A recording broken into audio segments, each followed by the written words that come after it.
going on, everybody?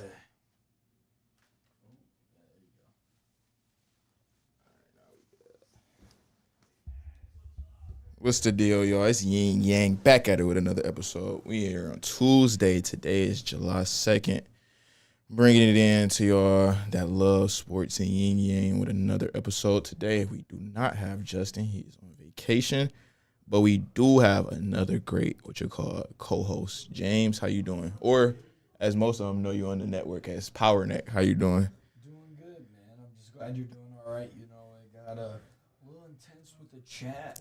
In the previous show, I was working in the TV booth, and man, it was keeping me entertained, man. So I appreciate it. I be having to tell everybody that, tell me, chill out in the chat. So let's start there. I really be at my computer smiling, laughing, and then people They take it seriously. yeah, that's more so what it be like. But let's start with that, man. Like, what about Bronny James? Do you really like? What do you like about? Okay, what so do you this see is from him? this is the point I get at with the people. Like, bro, my bad too. I'm about to. But here's my question though. More than anything, do you see him as a legit pro prospect of? Do you think he'll be a solid NBA player? See, I can't speculate that now because there's been some players in the league that we've been ready to crown as the best to touch a basketball, the newest up and coming or newest up and comer, and they end up not doing anything in our league. And then you got players who you expect nothing out of who become a great player in this league. So it's hard to speculate that. But given off what I'm looking at, I don't expect Brian to be no superstar player or even just a everyday starter, but a player who can suffice in this league and be a 3-and-D player, get his shots off, even eventually develop into a player who can somehow get their own bucket. Yes, I could definitely see that. His father is LeBron James. He's 6'1", 6'2", athletic. It's not like he's a 6'1", 6'2" that's unathletic. He's athletic, fast, can jump. So it's he has the base model or the base already there. So as long as, like I said, you have a father in LeBron James, so you crazy to think that he won't be able to learn something from him. And he's gonna have a great team. He's gonna have a great development with coaches like Phil Handy, JJ Redick. You think JJ Redick never be able to unlock a shot for a player like Bronny James? It's he's almost in the best situation possible. So it's to be that 3-and-D type player, yeah. But what I really get more so mad at is the people who think oh, Bronny is getting this opportunity only because of that. But I won't say I'm getting mad at that, but the people that are getting mad at that, bro, the whole world the NBA runs off connections. The whole world runs off connections. Literally, it's called social capital. The more social capital you have, the more things you're able to do, the easier it's able to you're able to navigate the world because you have people in places that are able to plug you in, and you won't have to put in that hard work that a person wasn't able to, or didn't, or you weren't able to. You don't have to put in that hard work that a person has to get that same position if they don't know that person. So it's Look, I'll say this in defense to it is, I guess I'll play the devil's advocate here, and I'll say your connection is only as strong as your relationship. And I think what bothers people is he didn't have to build those relationships in order to have those connections. Right? His dad is LeBron James, and not trying to be rude, but it's when we're talking about him and his ability to play basketball, it's we got to focus on Bronny James. What can he do? Yes, he's LeBron James' dad. You think he'll have a certain mindset, a certain attitude to basketball, but at the end of the day, this is his career. This is him getting drafted. Now, watching him as, in college and at USC in the limited time we did see, obviously you see a guy who can distribute the ball, was effective at being a floor general, being able to throw passes in tight lanes, can shoot the ball effectively. Again, had a great NBA Combine day. I think that opened up a lot of people's eyes, right? I think it was kind of the first time we saw him really go out and dominate against college-level competition.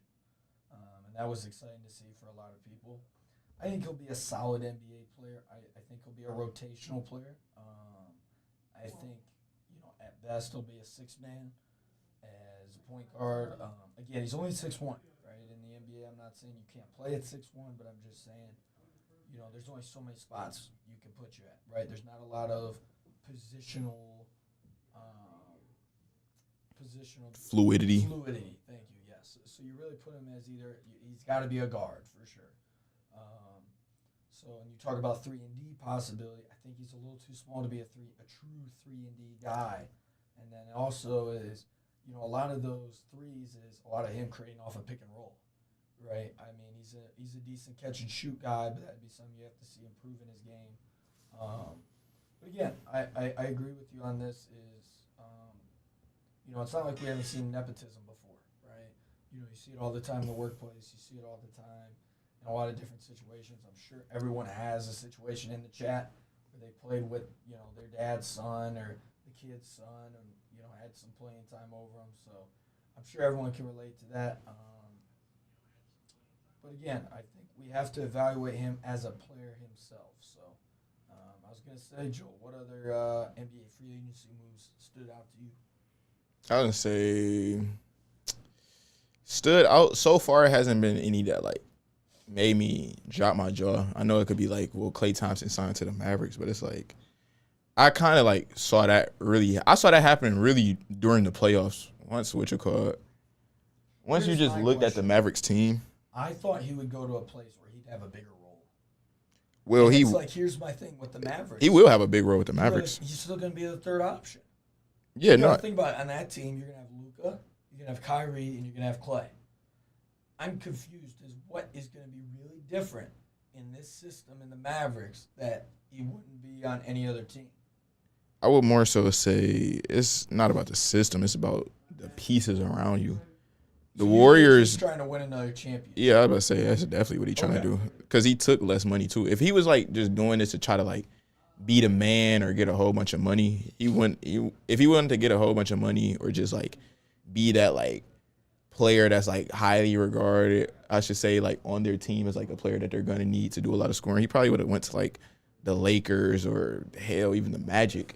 If we want to be somebody mentioned that, I don't remember if it was in the chat or somewhere else, but they was no, it wasn't in the chat. It was a tweet I saw. Yeah. They was team the media writes off mid-market teams so quickly because they were debating who is Klay a better fit for. Or was it Klay? I can't remember who they were debating, but it was perfectly said. They were about Tyrese Maxey. No, it was something completely different. They were debating if Klay is a good fit for the Lakers, Mavericks, or it was some other big market team. He's a player that can play anywhere, right? My question is if you're going to leave Golden State, I'm surprised you're not going to a place where you're at least a 1B. See, that's a thing. Though. I mean, that was never him as a player, though. So he was. He was a true 2 during those Warriors championship runs. I don't care what people say. You can talk about Draymond. And his ability to, play in the defensive end. But, you look at those games, there's a reason it's called the Splash Brothers, folks. It's called the Splash Brothers for a reason. It's Steph and Klay. That's what changed the Bay Area. So he was a true number 2 option. And on the Mavericks, he's going to be a number 3 option, right? He's going to be going more in the catch and shoot scenarios, less off the dribble. Well, Klay was never really off the dribble too much. Catch and shoot is what he's made for. I don't think he'll get as many opportunities where they're looking for him. Now, look, I understand you play for the Mavericks. I don't think the Mavericks are going to make it back to the finals, I'll be honest with you. I don't see them being able to get through a loaded West. And not to mention is, how people in this chat know how I feel about Luka, man. I think Luka's a great player, but, can't play defensively. Look at James Harden. I think James Harden and Luka are very similar players. Can both score the basketball, are both volume shooters, and both, are great passers, facilitators, but they don't play defense. And come playoff time, you have to play defense. You got to win basketball games on the defensive end. Look how the Celtics just won. See, Drew Holiday playing lockdown on Kyrie. I was just about Jaylen Brown on Luka Doncic. I was just about to say that. What you call it? So I don't really feel Luka not playing, not being a defensive stopper will be their downfall to not win a championship.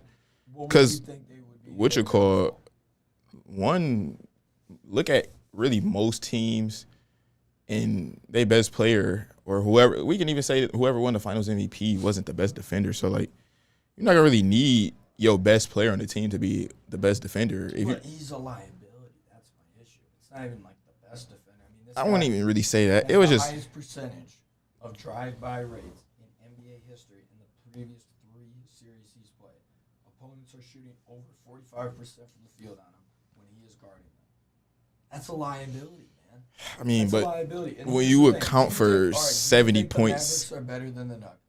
the Mavericks are better than the Nuggets. Think about this. You're gonna have a healthy Nikola Jokic. You're gonna have Jamal Murray. Well, I said in the playoffs when the Mavericks were beating the Timberwolves, I was saying if the I'm saying Nuggets got OKC's matched, gonna come back I said better. if the Nuggets got matched up with them, they would have lost. You I'm said not- the I'm- Nuggets were- who I'm gonna would've keep lost, it- The Mavericks or the Nuggets. The Mavericks would have lost. I'm gonna keep it a Okay. bean So though. then let's be honest. I'm gonna keep it a That's bean. one team Wait, out. let me say this. I'm gonna Go keep it a ahead. bean. The Thunder are not gonna ever do anything in their Whoa. life. The Whoa. Thunder, but that is not a team that is gonna win anything, Okay, why do you say that? bro. One, You can't just Shit. come out with the statement. I was about to now. say it because I was gonna say, just looking at them, they young right now, so a lot of people are getting caught up in this factor of like, oh, they're young and they're winning right now, or like they had a real good season right now while they're young. So They got an it's MVP only candidate. it's only the sky's the limit. Only the sky's the limit. But just like you said, other teams are gonna get They better. got an MVP candidate though. Last time I checked, was Shea. I mean, Alexander. And a I'm lot of just saying, teams have another had year- MVP candidates. The Clippers. not The saying Clippers traded for one after Okay. his MVP candidate year, and they didn't win a championship. Paul George. And that's the problem with Paul George. Paul George is in the Hall of very, very, very good. Not great. You look at those Indiana teams. You look at those. So you would already say Shea Gilgeous is great, but Would I Paul say George he's is just great? very No. good. No. But Shea Gilgeous-Alexander is a multiple-time first-team All-NBA player. Paul was never George a is- first-team All-NBA player until he played with Russell Westbrook on the Thunder. What- For 1 year. I mean, I don't what you call And I'm just this is a guard-driven league. yeah, no, So, Nuggets and you got a big. Here's the thing too with the Thunder. I'm gonna just say this: you have a Chet Holmgren who's gonna be coming into his third year, is a capable shooter, is gonna be really good off the ball, and is gonna be able to play once again fantastically on the defensive end. You have Isaiah Hartenstein as well. They just signed for the New York Knicks on a 3-year deal. I don't know the exact contractual agreements, but that's a huge signing. I mean, you got two guys in the front court over 7 foot. They're both really good on the defensive end. They can shoot the basketball. And then not to mention the fact that they just got Alex Caruso. I don't know why that's not being talked about more. Guys in the chat, let me know who you guys think, is winning the West next year. But I like the Thunder, man. Alex Caruso is a key reason why that Lakers team won in the West. And he was a big reason why the Bulls made the playoffs. So I don't know, man. I mean, I don't see the Mavericks being able to get past, once again, the Thunder, the Nuggets, and I think the T-Wolves are going to get better too. I think their core of Ant-Man, Karl Anthony Towns, and Gobert will continue to be better, and I think Ant-Man's the perfect castmate for Cat because, A, you got that aggressive killer mentality, and let's be honest, Karl Anthony Towns is a guy that needs people to feed him confidence. He needs people to tell him how good he is for him to play at his best. Nothing wrong with that. It's just you got to know who your teammates are. Yeah, what you call it? I would say I mean, but be honest. After having this conversation, do you really see the Mavericks making it back to the finals? Because if the goal is to win another championship for Clay, I don't think he's getting that done. And that's why I would rather sign with the Lakers than I would have signed with the Mavericks if I'm looking to win another ring. I think the Lakers have a better shot. well, one in all that. Two, yeah, no, the West is wide open because one, if I would have told you, let's say January, not even January, let's say November, Mavericks are making it to the finals, you would have looked at me and said, "Shut the fuck up! What are you talking about?" You would have been I like, wouldn't have said that. I would have doubted you, but I wouldn't have said. or scoot the mic closer to you. I wouldn't have said. I wouldn't have told you. I wouldn't have told you that. Here's what I would say. No, I was gonna say. Well, let me just Go ahead, say go this. ahead, So go ahead. you would say, everybody would say, "All right, what are you talking about? Like, they not gonna make it." But in that, one, I think the biggest thing that people forget about when they talk about playoff matchups and who's gonna win the championship and all this, bro, you don't have to beat 1 through 8 in the playoffs. You literally just gotta beat who you matched up with. So Okay. Mavericks are a matchup nightmare team. So it's as long as they catch a team that they're gonna keep being a matchup nightmare with, And the fact that they're going to have Kyrie still, Luka still, now they're adding shooting that they were desperately missing in the finals. They were getting wide open shots in the finals. They just weren't hitting them. That series would have been way different. They would have hit their wide open shots. Okay. What's the weakness of the Mavericks? Let's be honest. The weakness in the finals was the fact that they weren't hitting shots. Okay, the weakness is their big men. Hell no. Look at how Derek Lively did in that final series. What about how all right, so what did he do? He looked like a rookie, bro. Because he was a rookie this whole season. He never, like, I'm not talking. Now, here's what I'm saying. He's going to get better, but I still think the Mavericks are struggling with their front court. And I'm sorry. When you lock down Kyrie one-on-one, like the Celtics did with Drew Holiday, now, there's very few defenders out there like Drew Holiday, but I'm just saying, if you're a team like the Celtics with length, right? If you have length, but that's you East. You asked me who was going to stop them in the West. But I think in the West, you look at OKC. I look at the Nuggets. I think, and then I look at the Timberwolves. They all those three teams have in common is they all have great front courts. Great front courts. Now you're talking about different styles, but they're great big men. That's their strength of that team. Those teams. So for who? So what is the chat saying? I'm curious. What are they saying in the chat? Who do you have winning who do you have winning the West? They said Nuggets, Clippers, and Warriors are done. Clippers? Oh, they're done. Yeah, he said. Done? The Nuggets are done. He said. LNW? Yes, bro. Mavs literally. Wait, listen. He said Mavs literally hit 17% of their open threes. They couldn't buy a bucket. Clay will help a lot. Not saying that we're in the ring, but he will help. Yeah, no, that's not what I'm saying. Like, but is Clay the same guy in the defensive end? I think Clay will see, I think you're looking at defense a lot as like a very individual thing. Defense in basketball, I was gonna say defense in basketball is a very team oriented, or what you call it. They said James Winks or I can bring my mic closer. Can you all hear me? I don't even know, bro. Hold on. They said it's not on. Or is it just what you call it? Is it his voice being gone? It could be both. I plan to get my voice back. Because what you call it? You know, it's showing. Wait, talk again. Can you hear me, y'all? I appreciate y'all responding in the chat and letting me know. He's talking about just like having a drunk uncle in the other room talking shit. Hey, I ain't gonna lie, y'all. You gotta give me my voice back. I had say something now. What's going on? All right, man. We can. I'll try to just use Joel's mic, maybe. Yeah, I guess. I don't know what's the deal. Yeah, what you call it? It's he said. I guess Justin turned it off. Can you all hear me now? Damn, so they didn't hear anything I said the whole show? He talking about Joe, love the spiciness out of you and Armani and Edwards. Bro, they need to let me on the show so I can be spicy to the chat. I ain't gonna lie, I would be talking crazy to the chat every day. Bro, you were talking the crazy chat, the chat needs a lot of like, they damn need a spanking sometimes. That's how I be looking at it. That's like, crazy. Bro, because they just be like talking out of their ass. And I'm digressing. They talking out of their ass because Ryan and Braylon don't really read the chat. So they just be saying anything and it just be zooming by. And I be reading by like looking at the little shit they said. And I be like, bro, what?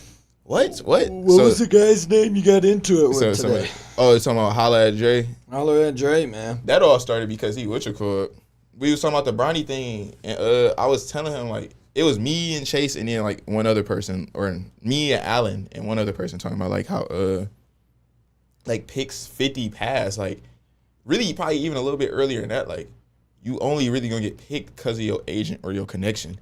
So it's like he not taking a spot from nobody at all. Like I don't know if I necessarily agree with that. I'm telling you the whole truth. Look, listen, I'm telling you, just listen. Once you get to that point in the draft, bro, it don't matter like. Bro, this is the main point I look at too, bro.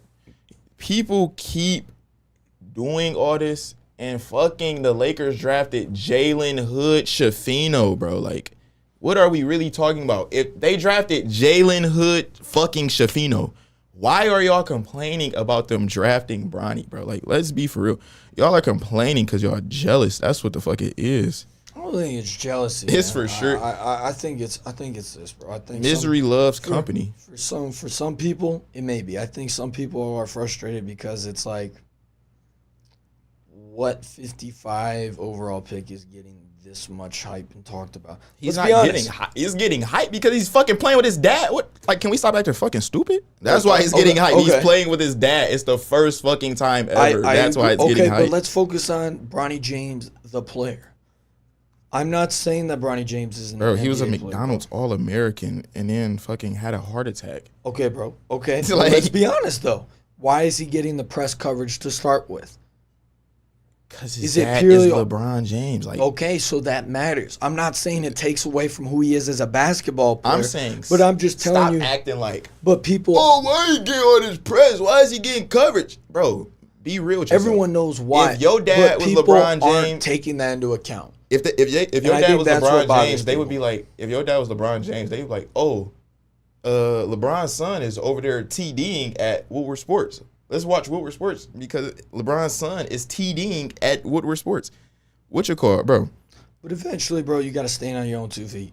And I think that's what people want to see from him in the NBA. Y'all wanted LeBron James Jr. Bronny James to be like, no, don't draft me. I don't want to get drafted because my fucking dad is. I'm not saying that, but there are multiple reports, and there's Rob Pelinka showed this, is that Rich Paul, Bronny and LeBron's agent, told teams not to draft Bronny. Yes, because he bro. What the fuck is the problem? Agents have been doing this for years, bro. Oh my god. Did they force? Okay, most agents have been doing this for years. Second-round picks Eli fucking Manning told the Chargers, don't fucking draft me. That's a first-round pick. That's a first overall pick. It still doesn't matter, bro. That's a little bit different. It still doesn't matter. It's teams telling them, bro. Austin Reeves got a call from Austin Reeves was about to be the fucking last pick in the draft and got a call from the Pistons and said, no, I'm not fucking playing for the Pistons. I'd rather go fucking undrafted. Players and agents have been doing this, bro. This is nothing new. Like, that's why I'm like, bro, that's why I get so worked up. Because y'all, like, not even just you, people are acting like this is something just so new and different and crazy. It's nothing new and different. You're just hearing about it because it's LeBron's son. So you're able to hear the details that's going on. You didn't really give a fuck about the details of why Austin Reeves ended up on the Lakers. You didn't give a fuck about the details of why Lou Williams ended up on the 76ers. You didn't give a fuck about why all these players that ended up. They forced him to the Lakers and no other NBA team. I think people are bothered by the fact that it naturally happened. All right. You said no to 29 other NBA teams. Okay. It wasn't just one team. I think what bothers people is they forced the Lakers connection to happen. It didn't happen organically. Okay, it is a dope story. Listen to this. It is a sweet story, y'all say nobody would have drafted LeBron James Jr. if he would have just been in this on his own namesake, on his own 2 feet. Nobody would have drafted him, right? Is that no? That's what y'all saying, right? I think he'd be in the G League. We're gonna say this is getting This is getting trying to work around. I'm gonna go with this statement that I've been hearing every single person. Well, all right. Can I say my statement before you go into it, and then I'll give you the floor. All right. What is it? I think right now he's a G League player. I think if he stayed another year at USC, he would be an NBA prospect for sure. A lot of these players in but I'm just saying draft this, are. He will be a G League player right now. Not saying he can't be an NBA player. So I'm about to break some shit down. So would you agree with this? Is he an undrafted player if he's not LeBron's son? Is he undrafted? Shit, I don't know. He got drafted, so I can't speculate that.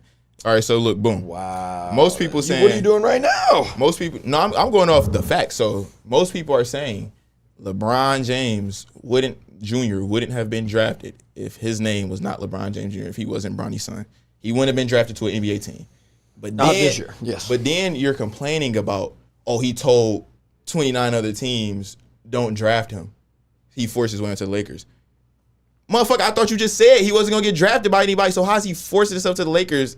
He just saying, all right, bro, it's more so, this is what you got to look at it like. You have to look at the NBA for what it is. It's a business. So if these other teams would have drafted him, they would have either tried to do it like how Ryan said and do it for like trade capital, or they would have they would have just held him hostage damn near just to like make LeBron not fucking like happy so he couldn't play with his son and damn near just fucking hunkered him in like some G League team somewhere and then just let him sit there. But no, he's like, no, I'm gonna let my son's destiny get controlled by my in my hands. I know I'm gonna do what's best for him. I know if he comes to this team, I know if he's with my agent, we're gonna do what's best for him. So it's best to just have him with me instead of just let him. Bro, prime example. Your parents don't let you just roam out into the world on your own. If they good parents, but they'll take your hand, they'll guide you. So he's literally guiding him into the NBA, and people are gonna have a problem with that. Like, oh, he's showing his son the way in the NBA, motherfucker. Why do you think vets are needed in the locker room? Why do you think they need that veteran presence? Why do you think they need that player that is gonna show them the way? Like, no player is in here just walking into the league and just figuring it out on their own, getting it on their own. Everybody in this world needs help. Everybody in this world needs some type of stepping stone. Everybody in this world needs some type of push. It just so happens that this is coming from his dad. So I can get like, oh, most people are mad because like it's coming from his dad. But like, bro, and they looking at it like he's a daddy's boy, is a daddy's son. But it's like, LeBron, what would that show you of LeBron as a dad if he's just like, oh, no, fuck my son, like let him go ahead. Look, I understand the heart attack and things, but is there another guy in this draft that's averaging 4 points a game and shit? Probably. Ooh, bro, Peyton. I say this all the time. Peyton Watson got drafted off the bench, averaging 3.8, and now plays for the gets meaningful minutes for the Nuggets. That average and college points per average don't mean shit. Zach LaVine averaged like 7 points in college and now is a star.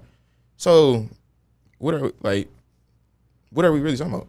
Let me look up Jalen Hood-Schifino. I think Jalen Hood-Schifino probably had a similar year in college. Look, all I'm saying is, while you look that up, I'll say my case again, and I'll just say this. I do think he'll be a quality NBA prospect. I think people get bothered by all the hype and attention he's getting without the resume to garner that much hype and attention. You said, huh?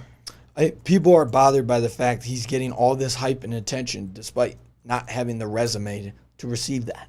Bro, oh my God. So what, like, I just say to that, like, all I can say to that is, like, stop being naive. I mean, it's not being naive. I mean, it's a fair point. I can understand your frustration. I mean, look, again, at the end of the day, you and I have both agreed on this. We don't think he's going to be an all-star player. We wouldn't know about any of these fucking, like, celebrity kids but you and I have agreed their on parent that. wasn't a celebrity. Okay, but you and I have agreed on this. He's not going to be an all-star player. Yeah. I don't think he'll be a consistent starter. I think he's a rotation player. A lot of players who get drafted become that. There's nothing wrong with that. I'm just saying that we are hyping up and talking about a guy ad nauseum that is going to be a rotational player. Y'all are bringing him up ad nauseum. The main media I see said, all right, LeBron and got his son, and cool. Like, they looking at, like, all right, they're looking at, this is what they're hyping up. They're hyping up the fact that it's cool that he's playing with his son. Like, I don't, like, know what is, like, I think it's just hard for people to, like, process that in their head. Like, that they've watched a player be at his peak long enough to the point where he's still affecting the fucking game to where the team is like, all right, you are still swinging the winning for us. You're swinging winning for us. So, like, we're going to do whatever we need to do to keep you on our team. Like, it's LeBron James. Other than Bronny James and other than, what is the most impactful free agent signing you've seen? Shit, the most impactful one signing, it hasn't been no impactful signing so far, but the trade has been the Mikal Bridges. To the Knicks. To the Knicks, yeah. I would say that for sure. Are the Knicks championship contenders? I would say, yeah, as long as they stay healthy. I said the Knicks should have been a championship contender this year, but they got injured. And then people say they weren't deep enough, but Are they going to be able to beat the Bucks? Bucks, hell yeah. Sixers? Hell yeah. The only competition they really gonna have is the Celtics. Bucks is you wanna talk about a team that's finished. Bucks is the team I was thinking about that in the shower, bro. I'm like, You said the Bucks are done. I'm like, bro. Cause I literally said when Dame Lillard got there, I said, this is like I looked at the landscape of the NBA, I'm like, this is the year that I'm like, Damian Lillard has to win this year. He has to, or it's never gonna happen. I don't agree with that. Look at Kyrie and Luka and how they did in the first year. They missed out on the play-in tournament. No, it ain't about that. It's more so about like looking at the fact that they traded away Drew Holiday for Damian Lillard and Their team was already like perfect. The Bucks just needed to add like a little bit of scoring on the wing elsewhere because Chris Middleton was like starting to fall off. So if they would have just added a little bit more scoring on the wing or coming off the bench, they would have been good. But they got desperate and like panicked basically and decided to go after Dame and go after Hall, get rid of Drew Holiday. Look, I don't think you're gonna. I think the Bucks. I know the Bucks will be in the Eastern Conference Finals next year. I think with a healthy Giannis and another year with Dame working together, with a championship head coach and Doc Rivers, I think they will find a way. This nigga just said championship. I mean, That he boy won a technically won a championship in 08. championship. I mean, he technically won a championship, but he's blown the most like 3-1 leads and 3-2 leads. And look, and he hasn't done shit else without that team. I'm not believing in those Doc. Clipper teams. Matter of fact, prime example, bro, they were 30-13 before he got there. Then they fucking just went on a complete blunder when he got there. Again, you're coming in, you're taking over a team mid-season. That you didn't have to come in. I don't know why the fuck they fired Adrian Griffin. Okay, but you want to talk about that? They said Doc Rivers was really behind the scenes parlaying for the job because he worked it out for, I forgot who got the job. It was somewhere. He worked it out. I think it was Adrian Griffin. He worked it out for like Adrian Griffin to get the job somewhere. And something happened. And then like, I guess he thought he was going to get a job somewhere else. Ended up not getting it. Was working with ESPN doing commentary. Guess he didn't want to keep doing that. Was like, I'm trying to get back coaching. And then I guess like finessed the Bucks to fire Adrian Griffin. Like, all right, look, I'll come coach you now. I think they're going to be much better this season. I think you can look at them as championship contenders. Again, you have a Cora Brunson. You have Mikal Bridges, who's a really good two-way player. You got Julius Randle coming back. I think there's a lot to be excited about for a New York Knicks fan. As you're coming off your best season, and I don't know how long.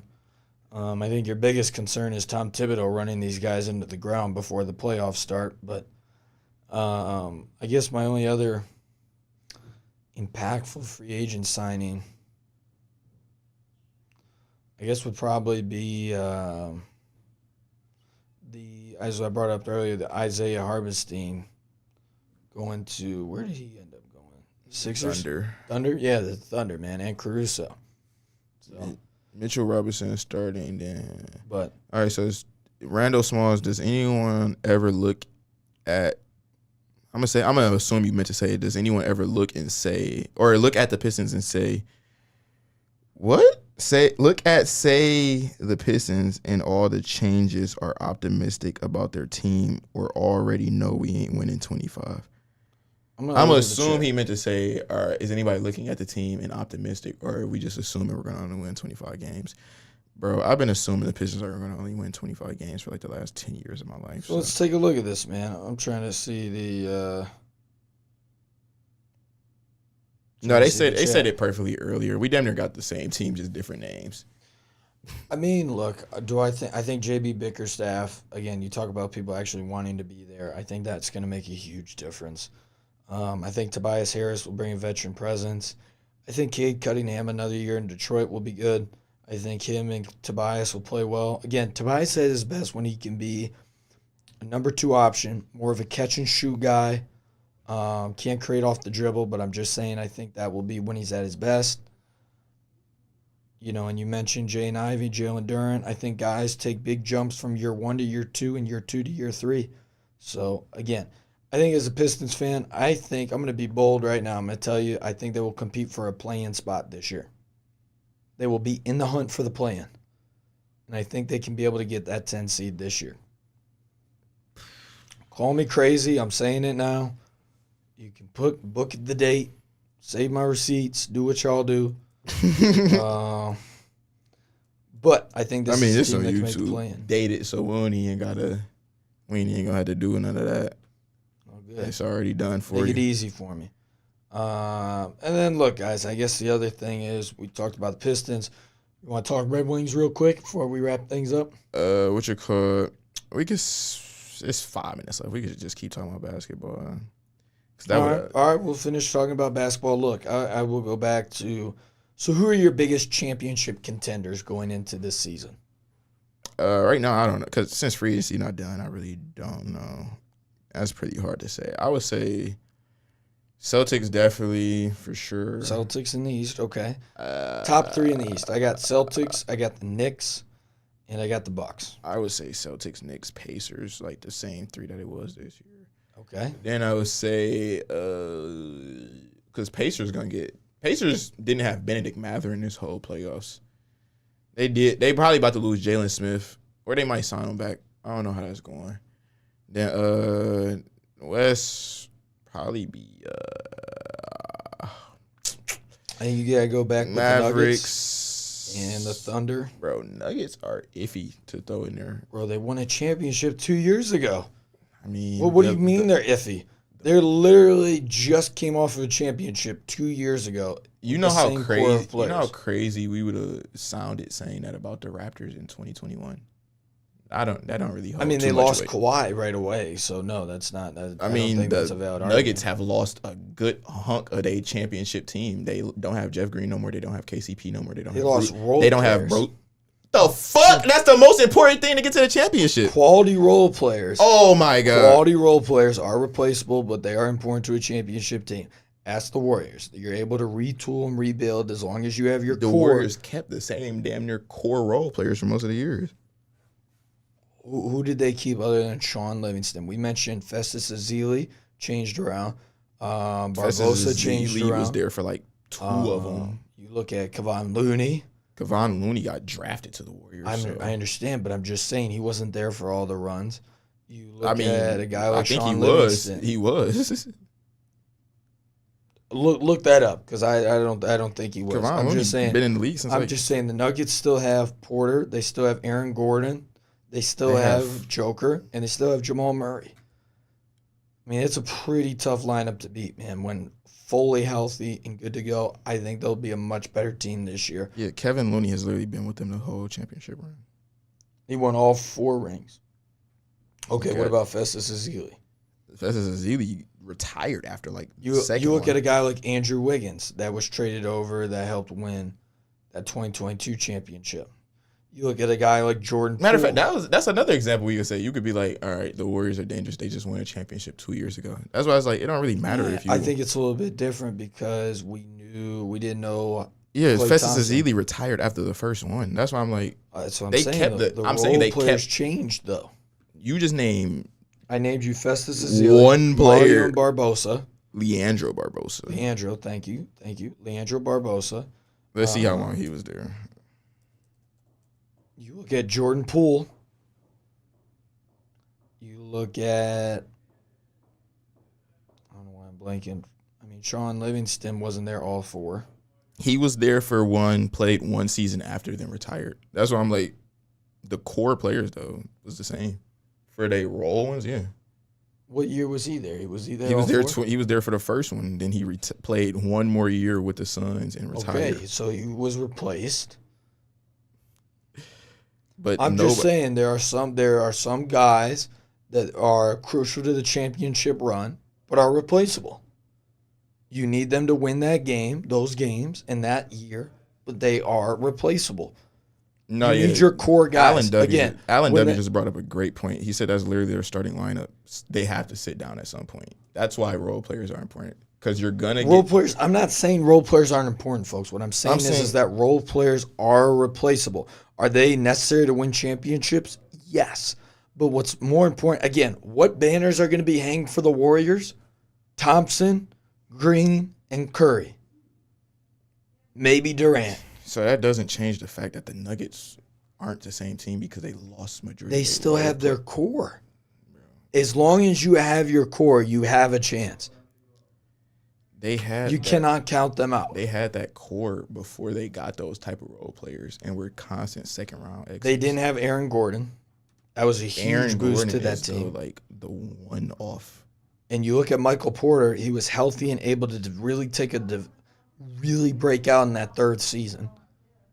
And you look at Jamal Murray, had a breakout time in the bubble. So again, I ain't gonna do too much talking because it's speculation, but I do know for a fact that Nuggets ain't winning shit. We can put money on that. We could put whatever money you want to put on it. If you're gonna say the Nuggets aren't winning, we could put money on it. I guarantee you the Mavericks are not getting back to the finals. If you want to bet 5-10 on that. Shit, I was going to say, since it's the course of a season, that's $100 bet. $100 bet? Shoot, let's go 50, brother. I'm a little, Alan W. said exactly what I'm thinking. They'll make the playoffs, but be a first-round exit, maybe second round. I think they probably, based off their first-round matchup, they probably be a first-round winner.